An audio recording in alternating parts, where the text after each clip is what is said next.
early morning, we even tied a record low at RDU. But I'm tracking when the summer heat and humidity return. Disappointing loss. The Canes fall to the Golden Knights in Game 1 of the Stanley Cup Final. Reaction from fans as the team looks to bounce back for Game 2. Data center crackdown. State lawmakers are considering limiting how and where they're built in North Carolina. The restrictions that could be placed on these facilities. Oh, so much to get to here on your Wednesday morning. We thank you for tuning in. I'm Laura Levine. And I'm Renee Chu, and you're tuning in at just the right time with a gorgeous sunrise happening right now. Yeah, we're going to be in a dry stretch, but at least we have beautiful weather. Meteorologist Elizabeth Gardner, though, first with this chilly start for June. We are, and our temperature currently in the triangle is 49 degrees, but we dipped earlier down to 48, so that means that we actually broke the record for it today. Look at that, 48 degrees. The old record was 49 back in 1956. Not only are our temperatures chilly, but our dew point, our humidity is nice and low this morning, and it's just beautiful out. This is a look across from the Weld Apartments at downtown Raleigh, where it's 49, and our dew point is way down at 43. So this is the kind of weather that we would typically see in either early spring or at some point into the fall. So just refreshing out there this morning. Our warm spot, 53 in Fayetteville and 54 in South Hill, but most of us are in the mid to upper 40s right now. We're not close to seeing any frost, but it's definitely chilly. And a lot of places, temperatures are about 10 to 15 degrees cooler than this time yesterday. But we won't see that same change in the afternoon. Instead, temperatures begin to warm up. We'll see afternoon highs in the mid 80s, but our humidity should stay low for a couple of days. I'll show you when it starts to feel more like summer coming up. Chris? Elizabeth, starting you out with a live look at I-87 near New Hope Road. There's really no major delays going on in both directions. Reason why I bring that up is because there's been a crash that was reported near New Hope Road on I-87, but again, not noticing any major delays. Going to continue to check some of the maps and sensors and see if anything else does pop up. One thing that has popped up, according to NCDOT, is this crash that has the north ramp onto I-95 North closed. This is near Jonesboro Road. I'll broaden out the view so you get a better idea as to where that is. It's between Dunn and Benson, heading toward parts of Johnston County. Should anything change, we'll let you know while you're on the go. Listen to us at 101.5 HD3 anywhere in the Triangle. Thanks, Chris. One person is in custody after a man was hurt in a shooting in Cary. Police say this happened just before 9:30 last night on Brickfield Drive off NC 55. Police say the man who was shot was taken to the hospital. We are working to get an update on his condition. Police say the investigation is ongoing. This morning, Caniacs may be waking up discouraged after the Carolina Hurricanes dropped Game 1 in the Stanley Cup Final. Many of them probably are still in bed trying to recover. The Vegas Golden Knights beat the Canes 5-4 last night at Lenovo Center. WRAL's Ali Calabar joins us live from outside Lenovo Center. And Ali, it's not the results that the fans were hoping for. Oh yeah, Laura, if you were wearing a jersey like mine last night, you probably were hoping for a better ending. We all wanted to see that 13th warning flag up here at Lenovo Center this morning, but that is not the case. Just hours ago, Canes fans, they packed Lenovo inside and out. Caniacs watched from all over the Triangle, hoping Game 1 would bring the Carolina Hurricanes one step closer to the Stanley Cup. The Canes had a great start, but lost 5-4 to the Vegas Golden Knights. Fans tell us they're not losing hope. The best-of-7 series has only just begun. We're going to get a gentleman's sweep. It's when we win 4-1. I just think we got to skate more. Oh yeah, we got to skate more. We got to keep supporting the Canes. We're going to see the outside of Lenovo Center here packed with fans once again for that watch party tomorrow for Game 2 right here at Lenovo Center. Puck drops at 8 o'clock. WRAL is going to have full coverage all day and all night. Reporting live at Lenovo Center, Ali Cadlabar, WRAL News. Oh, I love that little guy. Just keep on skating. So still ahead in about 10 minutes, WRAL Sports, Pat Welter and Chris Lee, they're going to take a deeper look at what the Hurricanes need to do to bounce back in the series. And our team coverage continues throughout the Stanley Cup Final. Game 2 is tomorrow night. Michelle McConaughey will lead that coverage from Lenovo Center during our evening newscast. Tonight, you can share your thoughts about a possible increase to your power bill. A public hearing originally scheduled for last month was postponed to today. WRAL's Kelsey Coffey is live outside the Durham County Courthouse where that hearing will take place. And Kelsey, electric bills in our state have already gone up more than 20% since the year 2020.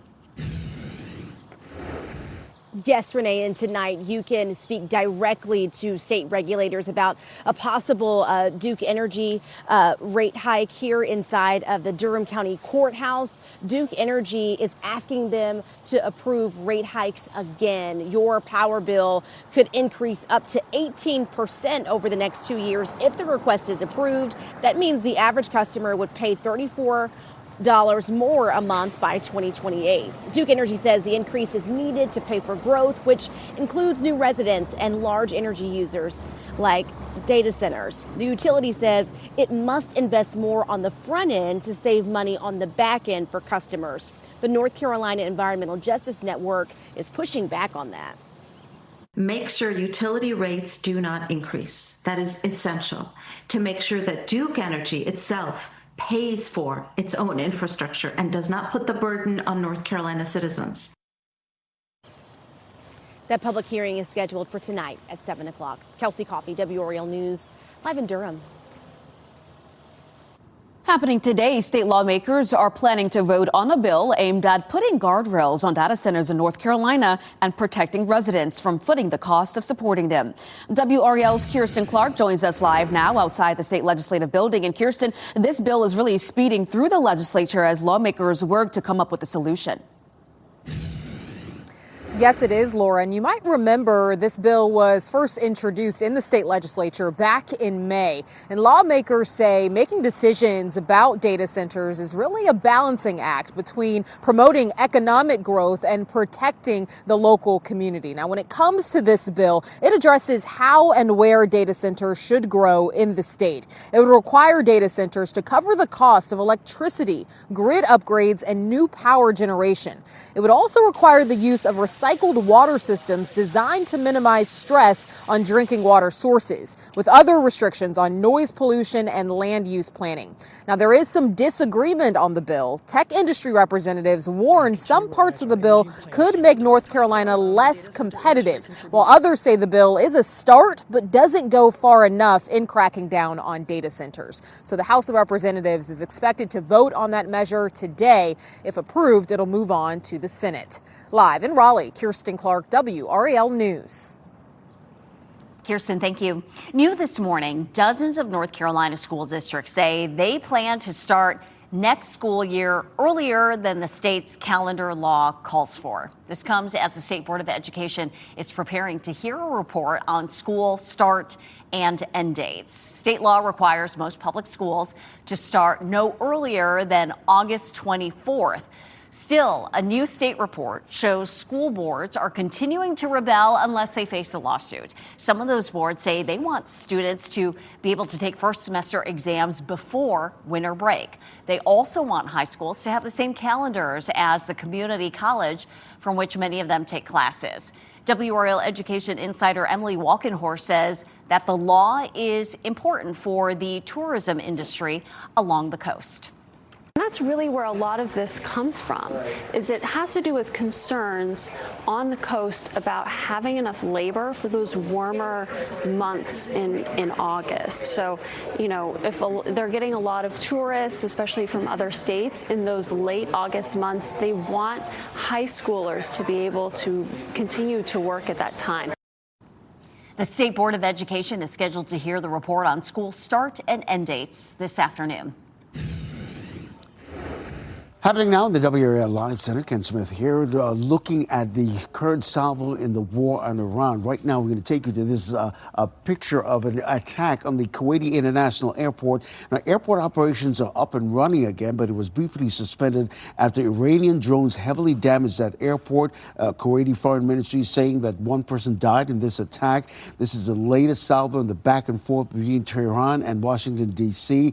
The strikes come as Iranian news agencies are reporting that country stopped communicating with mediators about extending the ceasefire in the war on Iran. Of course, we'll continue to follow any new developments here in the WRAL Live Center. Ken, thank you for that update.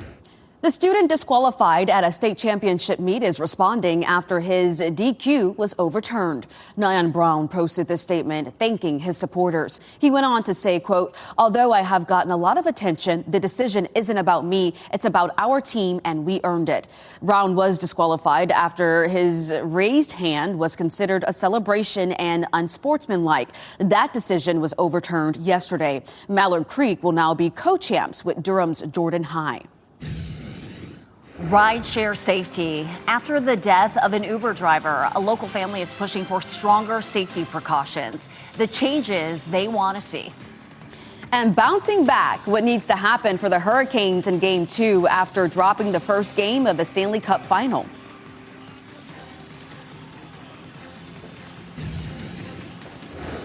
And a record low this morning. Our temperatures are still nice and cool in the 40s and low 50s. We do begin a warm up today. I'll show you when the intense summer heat returns coming up.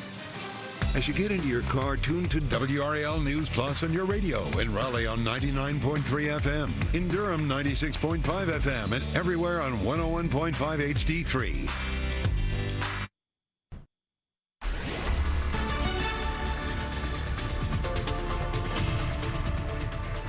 6:13. What a beautiful morning we have here in store. You can take a look here at RDU, that pretty glow of the sunrise is just beginning.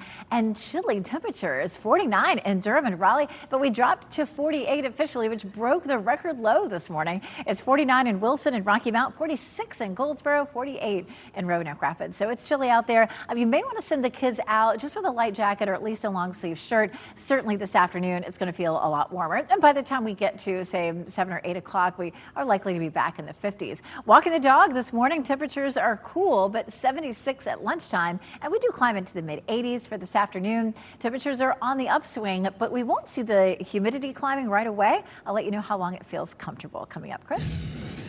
And Elizabeth, happening now in the WRAL Traffic Center, live look at I-40 at Aviation Parkway, looking at both the east and westbound lanes, and you can see that both are flowing smoothly, just a little congested, but now things are going along just fine. Meanwhile, if you're heading to the airport from either Glenwood, I-40 or I-540, things are looking pretty smooth, no major delays, at least not on the road. We'll broaden things out and see if there's any slowdowns heading into downtown Raleigh that's coming up within the next 5 minutes. Chris, thank you. A Triangle family is renewing calls for tougher gun violence prevention and rideshare safety. 57-year-old Emmanuel Bidi was shot and killed by a passenger while driving for Uber in 2025. Yesterday, his family called for change at the state legislature. They say his death could have been prevented. They accused Uber of having minimized background checks, vehicle checks, and driver oversight to expand its roster of drivers. Their message to lawmakers is simple. We are calling on lawmakers to strengthen protections for rideshare drivers. Rideshare companies operating in this state must be held to the highest enforceable safety standards. Lawmakers say they are pushing for mandatory reporting policies in rideshare, creating advisory boards and incentives for camera share. CBS News has fired longtime 60 Minutes correspondent Scott Pelley. The termination was announced yesterday, just hours after Pelley attended a meeting with management. In that meeting, Pelley accused editor-in-chief Barry Weiss of trying to kill 60 Minutes. He also accused Weiss and new executive producer Nick Bilton of being unqualified for their jobs. This announcement comes after the recent firing of 2 correspondents and other top producers of 60 Minutes. The Carolina Hurricanes will be looking to bounce back tomorrow night in Game 2 of the Stanley Cup Final. WRAL's Chris Lee and Pat Welter have a look at where they go next against the Golden Knights. Good morning from Lenovo Center, where the Carolina Hurricanes are down 1-0 to the Vegas Golden Knights here in the Stanley Cup Final. It was an amazing atmosphere here at Lenovo Center. Unfortunately, the Canes couldn't cash home the win to go up 1-0, but they do have another opportunity tomorrow. Yeah, I keep thinking back to what the Canes told us in the locker room, how well they slept going into this one. Well, maybe a little bit of a wake-up call, because this Vegas team has won a Stanley Cup before. Hurricanes, first time here in 20 years, but correctable mistakes, I think, going forward. The third period really decided this game, even though the Canes probably were the better playing team in the third. Let's show you what happened. Shane Gostisbehere able to move Carter Hart, gets him a little bit uncomfortable, and the Ghost able to slide it past Vegas's goalie for the Canes to tie it up at 4. Absolutely deafening here at Lenovo Center after that. Canes got up 2-0 in this game. They battle back to tie it and tie it and tie it again. You thought they were going to win it, but with 3:24 to go, it's Tomas Hertl getting one past Freddie Anderson. Just too many high-danger chances in this game for the Canes to overcome. They fall 5-4 to the Vegas Golden Knights here in Game 1. It wasn't great. It didn't look as dangerous as theirs, and we have to be better. There's no question. There's more to be had, and there was a couple opportunities, but for the most part, the execution wasn't there. This game a little bit ironic to me, Chris, because the Canes had the skill in this game. 5 goals, 2 from Nikolai Ehlers. You thought the Canes were just going to walk away from this one, but just too much time and space for the Vegas Golden Knights, something they're really going to have to adjust to the rest of the series. We saw after the Canes lost Game 1 versus Montreal, they didn't go on the ice the day after. Yeah. Rod Brind'Amour has decided, hey, this is going to be a video review session to figure out what we need to do better, and we saw what happened from there. We'll have to see what ends up happening later on this morning here at Lenovo Center. We'll send it back inside to you guys. Just a bump in the road for the long road to the Stanley Cup for the Canes, and looking forward to Game 2. Beautiful sunrise out there, Elizabeth. Such a treat this morning. It feels great. We ended up breaking our record low, hit 48 degrees officially this morning, and it's just gorgeous. We take this live look, of course, from the Weld Apartments over toward downtown Raleigh. Beautiful sunrise in progress. It's 49 degrees right now. 43 is our dew point, so it's just very, very comfortable for us as you're heading out the door this morning. We take a look at the big picture. We have high pressure that's up near the Canadian line. High pressure rotates clockwise, so where that high is positioned, it's still feeding nice, cool, dry air in, but it will start to sink southward and head eastward, and that will begin to draw some warmth and humidity up as we get closer to the weekend. We'll see that here. This is a look at this afternoon, temperatures in the mid-80s. Notice the high starts to drop to the south. That begins the more significant warm-up with a high near 90 for Thursday, but humidity still stays low. As the high slides eastward, that's when it really becomes full force, drawing up that moisture and humidity, and of course the heat too, 94 for Friday, and we're in the mid-90s all the way through the weekend, and the humidity will continue to build. You'll really notice it again by Sunday, but it's definitely going to be a hot weekend. Our next weather maker is a cold front that arrives on Monday. The heat and humidity build through the weekend, and then the front arrives to interact with some of that moisture for some scattered showers and thunderstorms. Doesn't look like a big all-day heavy rain, just a few scattered storms. Some of that could start late on Sunday or Sunday night, but we're not looking at a whole lot of rain. This looks like the normal situation, a broken record, anywhere from maybe 1/10 to 1/4 of an inch, and that doesn't get us very far. We still need around 10 to 15 inches of rain to get rid of the drought. Part of the viewing area was looking good in the last 30 days. You can see the southern counties in green there, where precipitation was pretty close to normal, but from the triangle area northward, we only had about 50% of our normal rainfall, so we just still have a long way to go. Looking ahead to Thursday, of course, the next game in the Stanley Cup Series, temperatures will be hotter than they were yesterday. 78 yesterday, looking at 89 on Thursday, but the humidity does remain low, and we'll talk more about when we start to see that humidity changing coming up. Chris? All right, Elizabeth, happening now in the WRAL Traffic Center, giving you a live look at I-440 at I-87, and nice sunrise underway, and everything seems to be flowing pretty smoothly in both the north and southbound directions. I was keeping an eye on a crash at I-87 and New Hope Road. It wasn't causing any major delays, and it seems like that has been cleared from the sensors. So in terms of drive times heading into downtown Raleigh, it's a minimal delay coming in from Knightdale. Outside of that, you see those infamous goose eggs coming in from Wake Forest, Garner, Apex, and Durham. No major delays, nothing that's making you late here at 6:21 in the morning. Chris, thank you. Saving on car insurance. Owning a car can come with some high costs. 5 on your side explains how one quick phone call could save you hundreds of dollars. One less worry. If you show up to the DMV without printed proof of insurance or residency, you may not have to leave and come back anymore. The new tool helping to speed up appointments and cut down on those repeat visits. And if you see breaking news, have a story tip, or take video or pictures of the weather where you are, please report it to us. Go to WRAL.com/report it to send your video, pictures, or tip to our news team.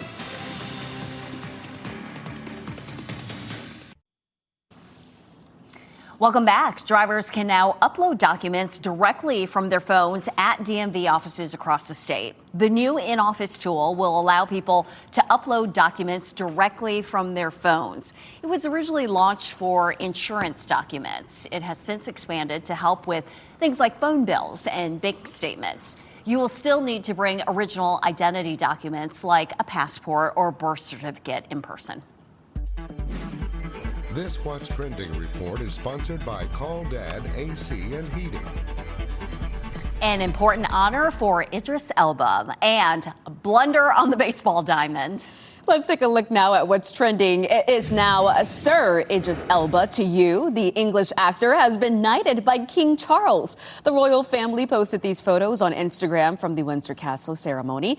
The royal family says that he is honored for his service to young people. Yeah, and Idris and his wife Sabrina founded a charity to support diaspora communities. And Elba is also a goodwill ambassador to the King's Trust, which works to help vulnerable young people. Really nice to see him use his platform to do so much good. What an honor, too, for sure. It definitely was not a highlight reel moment for Angels outfielder Joe Adell last night. He missed a fly ball, causing it to bounce off his head and over the yellow fence line for a home run. A moment in baseball that is rare, but not unheard of. This is something. So it was very similar to this moment here on May 26, 1993, when a ball bounced off of Jose Canseco's head and disappeared over the right field wall. How incredible is that to see around the same time something like this happening again? Insane. Only that head wasn't in the way, and then score for the opposite team. All right. Well, Game 1 lost. The Carolina Hurricanes fall to the Vegas Golden Knights in the opening game of the Stanley Cup Final. Reaction from fans as the Canes move forward in the series. Plus, rate hike debate. Duke Energy is considering changes that could drive up bills for customers. How you can enter that conversation. And it's a cool start out there this morning. We've already broken a record low. In the next couple of hours, we'll start to move back into the 50s. So kids at the bus stop still may need a light jacket. It will be a hotter afternoon, but I'll show you why it'll feel comfortable for at least a few more days.